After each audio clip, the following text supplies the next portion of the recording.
Hi all, അസ്സലാമു അലൈക്കും. Welcome back to our channel. എന്തൊക്കെയാണ് എല്ലാവരുടെയും വിശേഷം? എല്ലാവർക്കും സുഖമാണല്ലോ അല്ലേ? അൽഹംദുലില്ലാ, ഞങ്ങളും സുഖമായിട്ടിരിക്കുന്നു. അപ്പോൾ ഇന്നത്തേത് ഒരു day in my life video അല്ല കേട്ടോ, ഒരു റെസിപ്പി വീഡിയോ ആണ്. ഞണ്ട് കിട്ടിയിട്ടുണ്ടായിരുന്നു ഇന്ന്.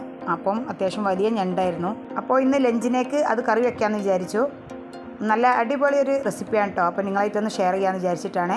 അപ്പോൾ ഇത് അത്യാവശ്യം വലിയ ഞണ്ടായിരുന്നു. ഞാനിത് നന്നായിട്ട് ക്ലീനൊക്കെ ആക്കിയിട്ട് ഇതാ കട്ട് ചെയ്തെടുത്തിട്ടുണ്ട്. കട്ട് ചെയ്തിട്ട് കണ്ടോ, അത്യാവശ്യം നല്ല വലിപ്പമുണ്ട്. പിന്നെ അതുപോലെ തന്നെ നല്ല കാമ്പ് കട്ടിയുള്ള ഞണ്ടായിരുന്നു കേട്ടോ. അങ്ങനെ അതൊക്കെ പീസാക്കി എടുത്തിട്ടുണ്ട്. പിന്നെ അതുപോലെ തന്നെ ഒക്കെ കഴുകിയൊക്കെ ക്ലീനാക്കി വെച്ചിട്ടുണ്ട്. ഞാൻ കുറച്ച് സമയം വെള്ളം വാർത്ത് വെച്ചിട്ടുണ്ടായിരുന്നു. ഇനി നമുക്കിതൊന്ന് മസാല പുരട്ടിയെടുക്കാം.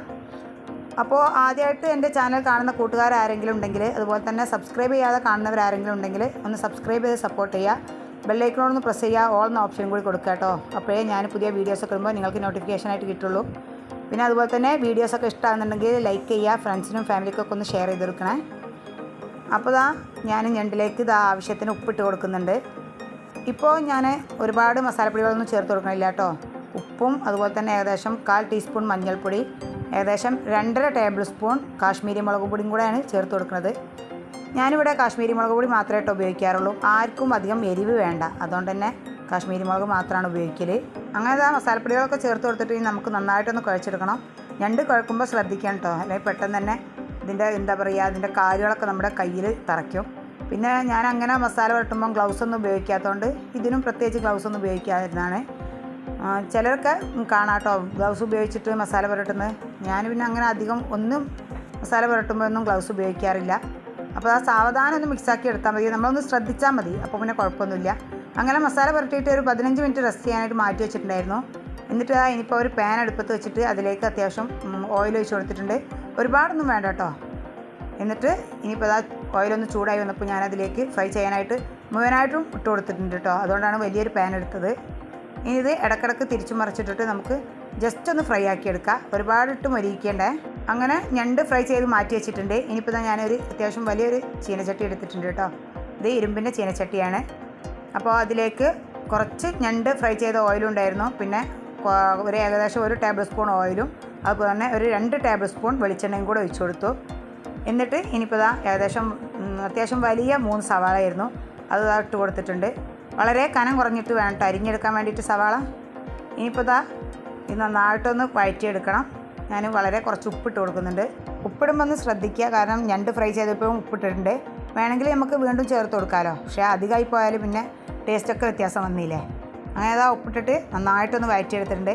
പിന്നെ ഇരുമ്പിൻ്റെ ചീനച്ചട്ടിയിലൊക്കെ സവാള വഴറ്റുമ്പം നല്ല സോഫ്റ്റായിട്ട് കിട്ടും കേട്ടോ. പിന്നെ നല്ലതുമാണ് കുക്ക് ചെയ്യാൻ. അങ്ങനെ സവാള അത്യാവശ്യം നന്നായിട്ട് വഴറ്റി വന്നതിന് ശേഷം ഞാൻ അതിലേക്ക് ഇഞ്ചി, വെളുത്തുള്ളി, പച്ചമുളകും കൂടെ പേസ്റ്റ് ചേർത്ത് കൊടുത്തിട്ടുണ്ട്. പച്ചമുളക് ഞാൻ ഒരുപാടൊന്നും ഉപയോഗിച്ചിട്ടില്ല കേട്ടോ, 2 ഇട്ടിട്ടുണ്ടായിരുന്നുള്ളൂ. അതുപോലെ തന്നെ ഒരു 8-10 അല്ലി വെളുത്തുള്ളിയും വളരെ ചെറിയൊരു കഷ്ണം ഇഞ്ചിയും, അത് 3 കൂടെ ഒന്ന് ചതച്ചെടുത്തതായിരുന്നേ. ഇനിയിപ്പോൾ അതിൻ്റെ പച്ചമുളകൊക്കെ മാറിയതിന് ശേഷം വേണം ബാക്കിയുള്ളത് ചേർത്ത് കൊടുക്കാൻ വേണ്ടിയിട്ട്. അങ്ങനെ ഞാൻ തീയൊരു മീഡിയത്തിൽ വെച്ചിട്ടാണ് കേട്ടോ വഴറ്റി കൊടുക്കുന്നത്. അങ്ങനെ ഇഞ്ചി വെളുത്തുള്ളിയുടെ ഒക്കെ പച്ചമണം മാറിയതിന് ശേഷം ഞാൻ ഇതിലേക്ക് തക്കാളി ചേർത്ത് കൊടുത്തിട്ടുണ്ടായിരുന്നു. അതുപോലെ തന്നെ ഒരു വലിയ 2 തക്കാളിയായിരുന്നു ഞാൻ ചേർത്തിട്ടുണ്ടായിരുന്നത്. അത്യാവശ്യം നല്ല പഴുത്ത തക്കാളിയായിരുന്നു കേട്ടോ. എന്നിട്ട് അതും നന്നായിട്ടൊന്ന് വഴറ്റി കൊടുക്കുക.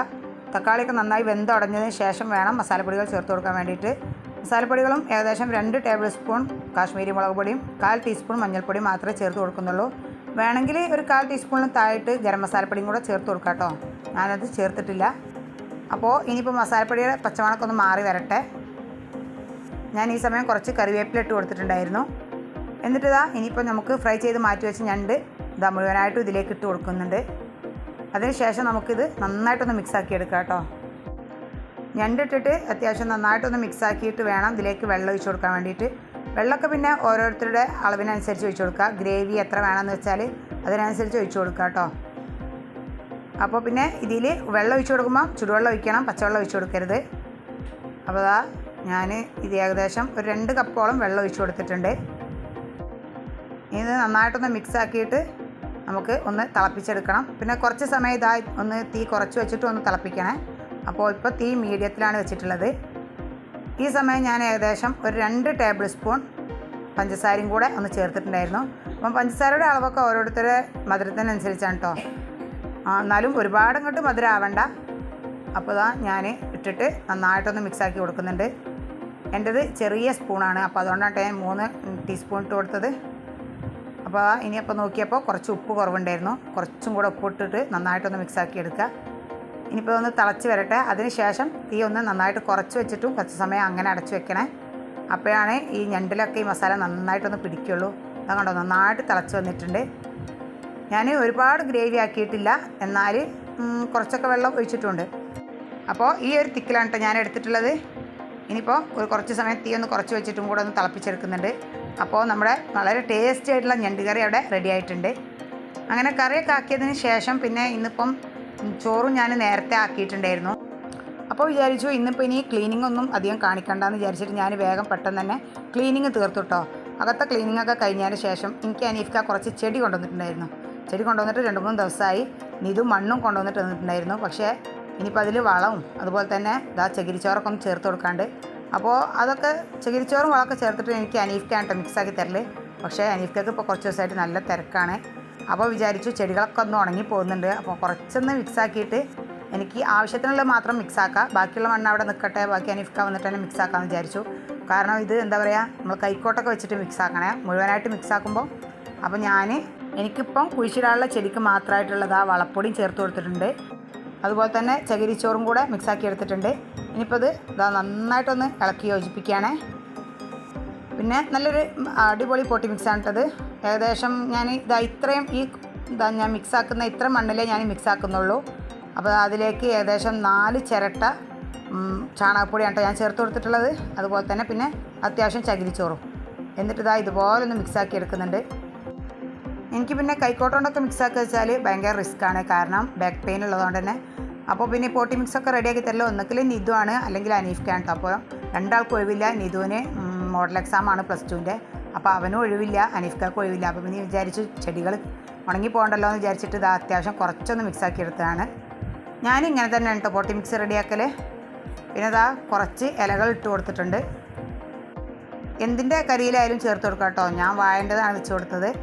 എന്നിട്ട് ഇനിയിപ്പം അത്യാവശ്യം പോട്ടി മിക്സ് ഇതിലേക്ക് ചേർത്ത് കൊടുക്കുന്നുണ്ട്. ആദ്യം ഞാൻ മുഴുവനായിട്ട് നിറച്ചിട്ടുണ്ടായിരുന്നു, പക്ഷേ അങ്ങനെ വീഡിയോ എടുത്തതിൽ നിറച്ചതായിരുന്നു. പിന്നെ കുറച്ചൊന്ന് ഒഴിവാക്കിയിട്ട് ഞാൻ ചെടികൾ വെക്കുന്നത്. പിന്നെ ഞാൻ ചെടികൾ കുഴിച്ചിടുമ്പോൾ എനിക്ക് നിധുവാണ് ഹെൽപ്പിനുണ്ടാവുക. ഞാനിങ്ങനെ ചെടികൾ വെച്ച് കൊടുത്താൽ മാത്രം മതി. പൊട്ടി മിക്സ് റെഡിയാക്കലും അതുപോലെ തന്നെ ചട്ടിയിൽ മണ്ണ് നിറക്കലൊക്കെ നിധുവാണ് കേട്ടോ. ഇപ്പോൾ അവന് തീരെ ഒഴിവില്ല, പബ്ലിക് എക്സാം ആയതുകൊണ്ട് തന്നെ +2ൻ്റെ. അപ്പോൾ ഇനിയിപ്പോൾ ഞാൻ ജസ്റ്റ് ഒന്ന് വീഡിയോയിൽ കാണിച്ചതാണ് കേട്ടോ.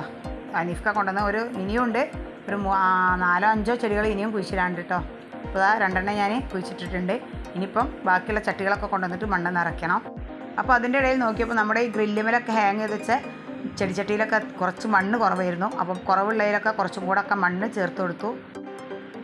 പിന്നെ ഇവിടേക്കും അത്യാവശ്യം നന്നായിട്ട് വെയിൽ ഉണ്ടാവും കേട്ടോ. അതുകൊണ്ട് തന്നെ നമ്മൾ ദിവസം നനക്കാതിരുന്നാലൊക്കെ ചെടി പെട്ടെന്ന് തന്നെ കരിഞ്ഞു പോകും. ഇപ്പോൾ നല്ല ചൂടും കൂടെ അല്ലേ, അപ്പോൾ ദിവസവും നനച്ചു കൊടുത്തിട്ടില്ലെങ്കിൽ പെട്ടെന്ന് തന്നെ ചെടി വാടിപ്പോകുന്നുണ്ട്. അപ്പോൾ ഇന്നത്തെ എൻ്റെ വീഡിയോയിൽ ഇത്രയൊക്കെ ഞാൻ ഉൾപ്പെടുത്തിയിട്ടുള്ളൂ. എൻ്റെ വീഡിയോ നിങ്ങൾക്ക് ഇഷ്ടമെങ്കിൽ ലൈക്ക് ചെയ്യുക, ഷെയർ ചെയ്യുക, സബ്സ്ക്രൈബ് ചെയ്യുക, തൊട്ടടുത്തുള്ള ബെല്ലേക്ക് പ്രസ് ചെയ്യുക. ഇൻഷാ അല്ലാഹ് പുതിയൊരു വീഡിയോ ആയിട്ട് കാണാം.